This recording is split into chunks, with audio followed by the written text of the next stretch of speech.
Hi, I'm Paula, Hobby Mommy 04 and the retired stay-at-home mom, and welcome to my channel. Today's hobby is semi-homemade cooking, or cooking just for 2 instead of 6, or just cooking. Today I'm going to talk about my long love affair with pizza. I was an Italian kid in New Jersey. New Jersey has great pizza. We couldn't often afford to eat out when I was younger, but pizza was always a special treat.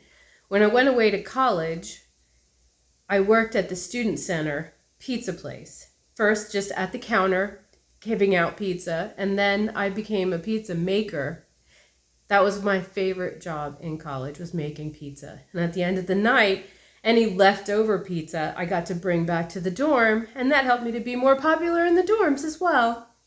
Fast forward, I moved away from New Jersey to Georgia. I married my husband and I had a family. And you know who loves pizza? Kids. Kids love pizza.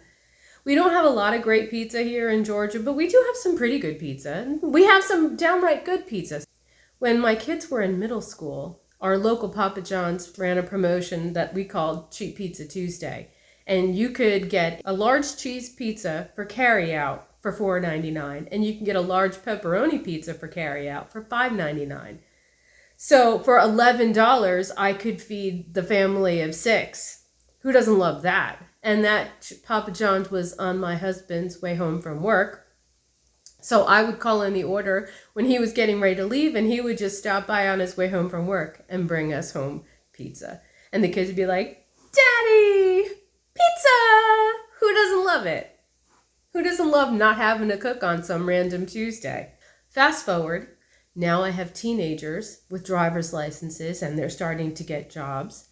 And my oldest child got a job at Marco's Pizza.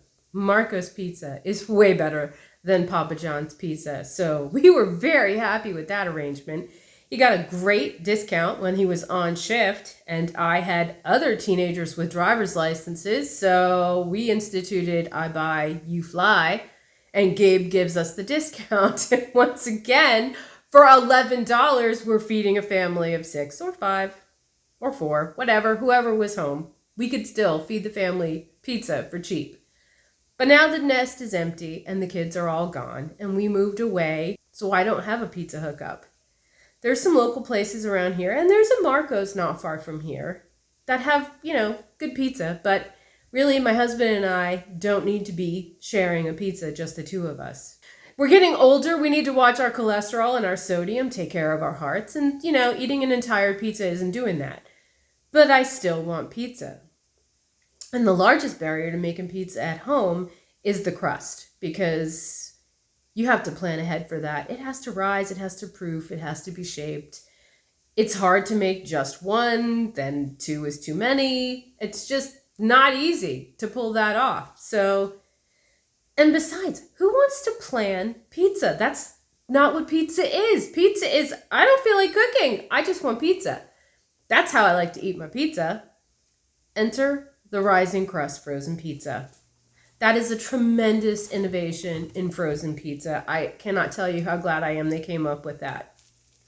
The frozen pizza doesn't come in a lot of flavors that I particularly enjoy, and the Supreme, it has a bit of that frozen pizza flavor, I guess because the toppings are just only mediocre and not fresh. So I find the best solution is to just get a cheese rising crust pizza and add my own toppings. You can add whatever you want. I like to add spinach, mushrooms, tomatoes, and sometimes olives. I didn't have that right now. I only had the tomatoes and mushrooms, but it's outstanding. You want ham and pineapple? Go for it. You want to have sun-dried tomatoes and artichokes with sausage on it? Perfect. But just make sure you have any meats fully cooked before you put them on the pizza. You don't want to put raw meat on a frozen pizza. It's not going to cook that way.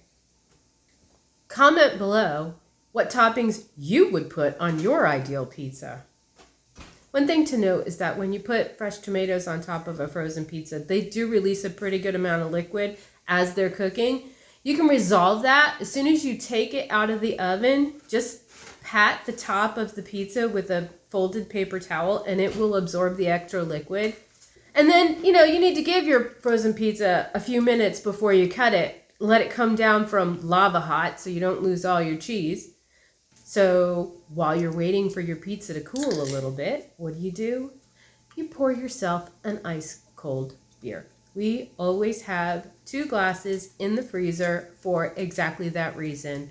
Doesn't even matter what the beer is. Any beer in a frosted glass tastes so much better. And is there a better combination than pizza and beer? Maybe peanut butter and jelly, but I'm a grown-up, so pizza and beer. The package says that this pizza has 4 servings. My husband and I find that pizza is 2 servings. Maybe everybody wants to have their own. That's fine. I'm not here to judge. Have it your way. Whose tagline is have it your way? Doesn't matter. You're at home. You can do what you want. Thank you for stopping by my channel and spending time with me today. Comment below what you would put on your pizza, like, subscribe, and come back and visit with me again next week.